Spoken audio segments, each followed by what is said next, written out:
Year 3 of the Rockies franchise hasn't exactly gone how I thought it would to this point. After the moves we made this offseason to try to add stability to the offense, it appears that almost nothing has changed from a year ago, with an offense that is still struggling to reach base and produce runs. So we are making some more moves today, and for the first time in this series, Garrett Hampson is being sent down to AAA. He has all 3 of his options available. It's time to use one. He's been disappointing. Meanwhile, Brendan Rodgers has been playing pretty decently at AAA. He's getting the call up to basically take over his spot.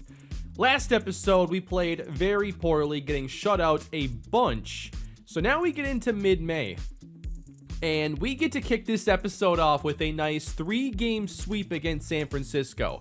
We didn't put up a ton of offense in this series, although in this first game, Javi Baez hits 2 home runs. Ryan McMahon continues his strong start to the season. We got 3 good pitching performances, though. I feel like the starters have been really solid. 4 out of the 5 have anyway. And we still have a few standout pitchers in the bullpen, although it's definitely not as good as a season ago. So this 3-game sweep helps get Colorado on the right track a little bit and back to a 500 record, ahead of a series against the Milwaukee Brewers, a team that's under 500, and we get to play the next 10 games or so at home. So here is Jon Gray taking on Eric Lauer in this matchup.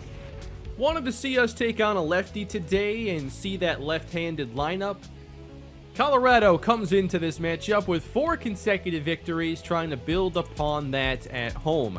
But Jon Gray has been the one starter that I don't think has been great this season. 0-5 record, a 6.11 ERA, 1.5 whip, not many strikeouts. Can he hold on to that 5th spot in this rotation that's gotten deeper in this series? We open here against Corey Ray hitting .319. Jon Gray quickly gets ahead of him, and Ray strikes out. Chasing the changeup low. Nice way to get the game underway for Jon Gray. Next up, it's Bryce Terrance.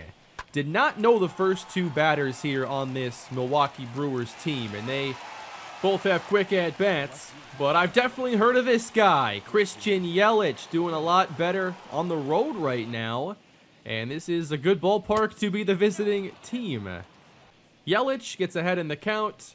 And this entire at-bat, I just didn't want to see anything over the plate. Just pitch around him with 2 away.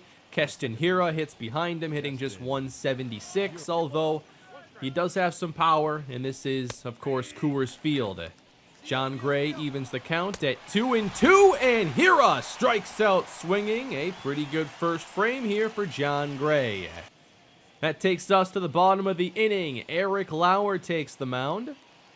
Solid numbers here. 38 innings this season, 3.7 ERA. And against lefties right now, I'm looking for someone to step up, and that's why David Geronimo is batting second.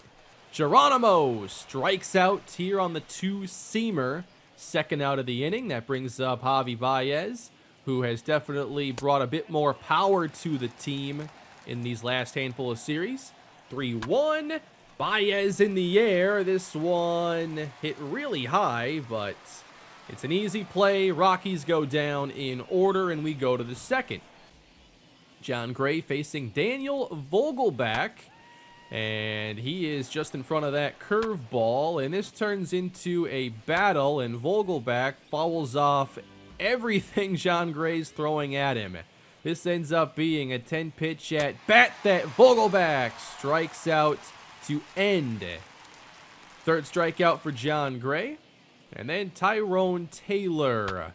Faster at bat this time. In the air, shallow right. And that is an easy play for Geronimo. Bottom of the inning, Ryan McMahon hitting .227. Definitely our best power hitter to start the season, but he goes after the high fastball. Strike 3. Trey Turner hitting only 6th. It feels like the offense is starting to turn around a little bit, but still the results are not there for Turner. Top 3, Luis Urias, a tapper back to Jon Gray, and that brings up the pitcher, Eric Lauer. He gets ahead in the count, And on the 2-1 pitch, Lauer with a base hit into right. First hit of the day for Milwaukee. Back to the top of the order, and Corey Ray hits one sharply over to McMahon. He makes the catch. And then Bryce Terrance. That one is fouled off. Count runs even. Strike 3 looking on the breaking ball. Caught the inside of the plate, and we go bottom 3. Welcome back to Brendan Rodgers, hitting only 7th right now, but the way he's hitting, he'll be hitting higher very soon. Rodgers, big swing and a miss on the fastball. And a ground ball, 2 hops over to third base, and Rodgers is retired. There was a time in this series when Rodgers was a pretty successful hitter. I hope he can regain that form soon. Dom Nunez draws the walk, and we end up back at the top of the order. Nunez to second, 2 down, 2-0 count here to Nimmo as Lauer finds the strike zone. On the 3-1, that one's hit pretty well right at second base, and Hira makes the catch to end the inning. At least I can handle lineouts. Those aren't as frustrating. But this one's going a long way. Christian Yelich, opposite field. Nimmo leaps too early, and that is off the wall. Yelich around second. That is a stand-up triple to open the 4th. I don't know what happened here, but Nimmo does not time this quite well enough to make the play. Keston Hira up next, and he'll put this in the air in right field. It's not hit super deep, but Yelich is going to test this. The rookie David Geronimo throws it up the line, and we know this outfield doesn't have a great arm. Everybody's going to test us this year. Omar Narvaez, inside out swing, that is down the line, a fair ball. Nimmo plays it a lot better. Narvaez wants second, and he's thrown out. Much better defense this time. Big out for Brandon Nimmo. Bottom 4. David Geronimo on the cutter. Strike 3 swinging. Perfect pitch from Lauer as he picks up his 3rd strikeout. Baez up after him, and this one will get into center field. Well hit single, and just our first of the day. Ty France up next. He jumps on the first pitch, and this one's hit a mile in the air. And that's an easy play. Have not done much with Ty France recently. Whoa, running inside. That one hit Ryan McMahon.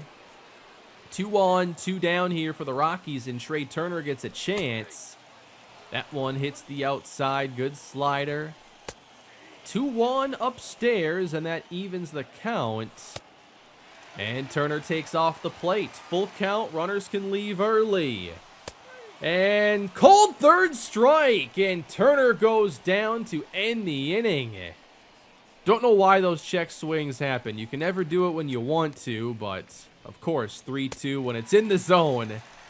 Top 5 strikeout for John Gray. We go to Luis Arias, and this one's hit a ton to center field. Turner's fast, but not fast enough to get there. And that is a double with 1 away. So you might be thinking, Lauer puts down a bunt here, but no. He singled earlier. He's swinging. 1-2. And that one's driven a long way. Deep left field. And Lauer shows off the power, putting up Milwaukee 3-0. I thought the slider was a safe call there. But John Gray misses over the plate. Can't even afford to miss against the pitcher. Milwaukee up 3-0. That's the 2nd home run we've allowed this season to a pitcher in games I've played here. Bottom 5.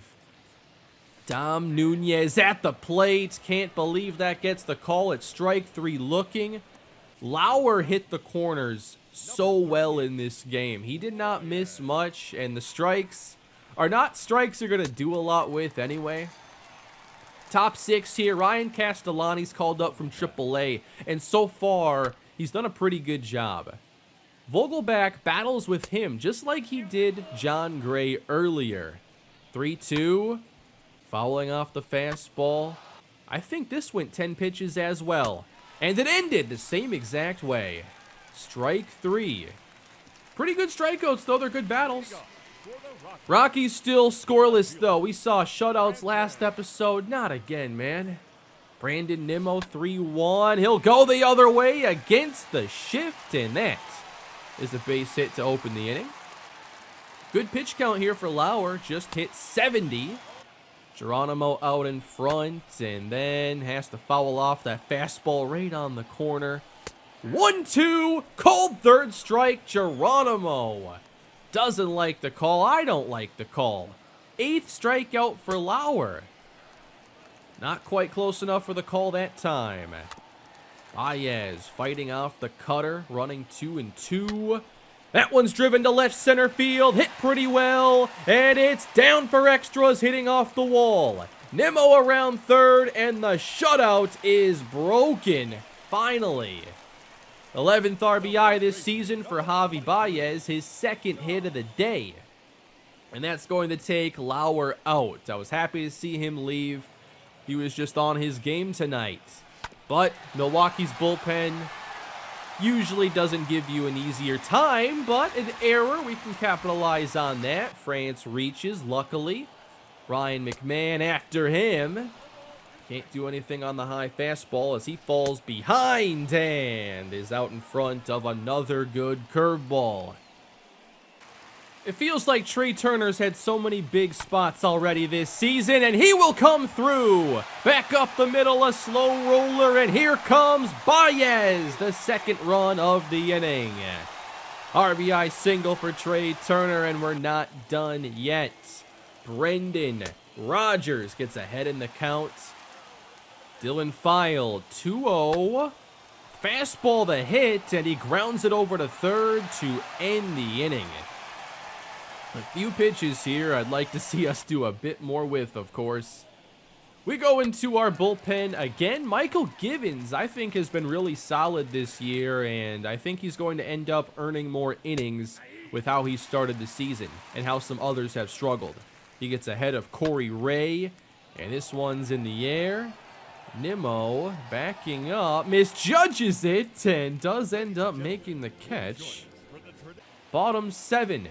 Jonathan Daza off the bench to face Brent Suter, and this is in the air to center. Routine play and 2 down as we get to Brandon Nimmo again, who will beat the shift yet again. Slow roller here, thought about 2, but we won't take the chance. David Geronimo next to face Devin Williams, and that one gets away from Narvaez. He gathers and throws to second. They got Nimmo. That was a pretty close play. I'd probably send him again given the chance, with 2 down especially.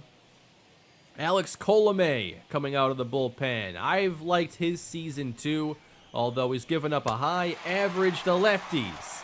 It'll go down with this strikeout, thankfully. Christian Yelich, another lefty. And that one hit pretty hard right at first base. A 0 for Colomé, and we go to the 8th. Geronimo gets another chance here. We saw the opening day home run from Geronimo. Not a ton since. And he can't connect against that changeup. Count goes 2-2. On the ground over to first. It's a routine play. Rockies running out of outs here. Baez 2 for 3. Changeup in the same spot he threw to Geronimo. And then trying to get Javi to chase. This count runs 3-2. This time he does chase. Strikeout for Williams. 2 down. And that brings up Ty France. 0-1 from Williams. And again, pitching well inside. France doesn't do much with it. Probably should have let that one go. And we go to the 9th. Rockies still need that run. And we go to Sir Anthony Dominguez to start the inning. Routine grounder for McMahon, but he one-hops the throw and France can't play it cleanly. So an error to start the inning, and then Vogelback, who's had these tough at-bats, and Dominguez just can't find the strike zone, and that's been a huge issue for him. The walks are getting really out of control. Tyrone Taylor next, 2 on. He grounds it over to short, and Baez starts the 6-4-3 double play. So you just need this last out here. Luis Urias, line drive, right field, base hit, and the Brewers get an insurance run 4-2 as they turn the ninth inning over to Josh Hader, looking for his 6th save of the season. Righties are hitting .400 against him to start. Lefties not hitting him at all. But McMahon gets ahead in the count. 3-1 now.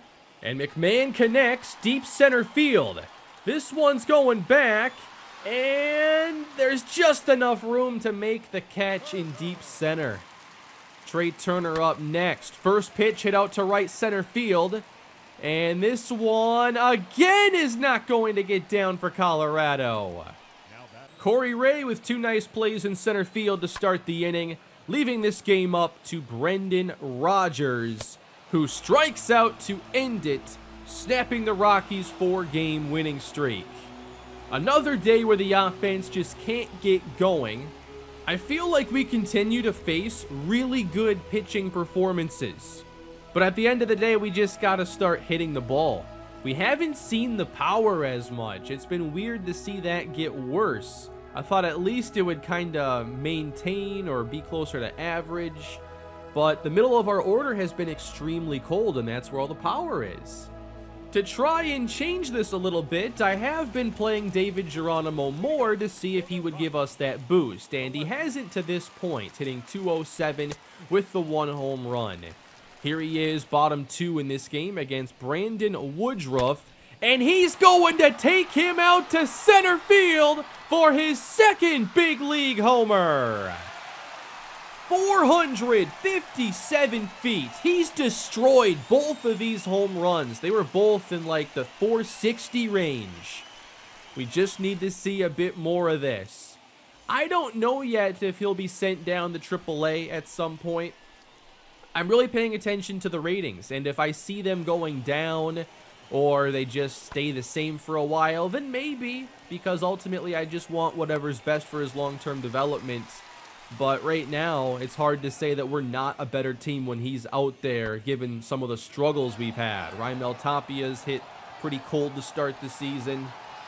So we're just waiting for some of this hitting to turn around. Like, there's too much talent, I feel, for it to stay where it's been. But in this game, despite the home run from David Geronimo against Brandon Woodruff, we happen to run into Luis Severino's worst start of the season. Here, MJ Melendez gets his first big league home run. Milwaukee ends up taking a 4-3 lead. Bottom 4 now. Woodruff still in the ball game, misses off the plate. Now a battle that runs 3-2, and Geronimo gets jammed into center field. I'm still impressed by his outs, though. Even like the bad contact, it still goes a long way. This one into right center field on the slider, and that's more of a routine play. A pitch he can definitely do some damage with, but ultimately Milwaukee ends up winning this game as well. Final score 8-4, and Severino, he gave up 5 in 5 innings, and MJ Melendez went yard twice.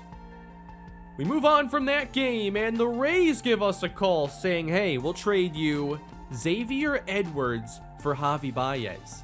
Edwards is 22 years old, plays second base and shortstop with A potential. Pretty solid ratings across the board. Nothing is super high right now. Looks like he would be a really good long-term player. This is a trade I would definitely consider closer to the deadline. I want to see how many offers we get, which ones are the most interesting, and by then, if things don't look good for the team, then maybe we'll make that move. But we follow up those games with another series against San Francisco, and we're playing well against them. A lot more offense in this game, 18 hits, Connor Joe, David Geronimo playing well. Tapia had 3 hits, McMahon had 4. Those are the performances we want to see show up a bit more often. So going for another sweep against San Francisco, Brandon Nimmo has easily been our most consistent offensive player through the 2 months of the season so far. Just high average, reliable, reaching base. Doesn't do it here in his first trip to the plate. So let's go all the way to the 6th inning, still scoreless. And he puts it on the ground again. Another low-scoring pitchers duel. We go to the 8th inning where Colorado is up by 1. Nimmo just 1 for 11 in this series. And he gets ahead in the count. 2-1. There's a line drive right back up the middle. Nearly hit the pitcher in the head. That was so close. But it's hard to see Nimmo not hitting leadoff the rest of the season when he's hitting .350 right now. Trey Turner at the plate, and I feel like he's starting to get a little bit better. Fielder's choice here beats out that throw, so 2 down, and that brings up Ty France, who drives this in the air to center. Still going back to the warning track, and that's down. Turner's going to score, you know that, and France is in with an RBI double. Nice insurance run there. And that's going to continue the inning for Javi Baez. 1-1, and this one gets through, a slow roller. And Ty France with his 22 speed gets around third, and he scores. 3-0 Colorado. And then Ryan McMahon hitting .242 with 11 home runs.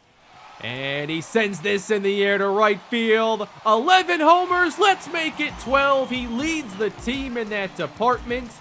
And it's great to see us have one of these innings. It just feels like it's been a while. The offense is quiet, and then at any given moment, you know they can put up 4, 5, 6 runs. We definitely have that talent. It's just we need things to come together before we get to the points where the season's lost again. So today we did not play the toughest competition, and we were much better. I think the offense is trending in the right direction. Definitely some more power in these last 3 series, but the same issues remain. There are a couple ideas I have for the next episode. Maybe getting Connor Joe more playing time. He's had 55 at-bats this season, hitting .327.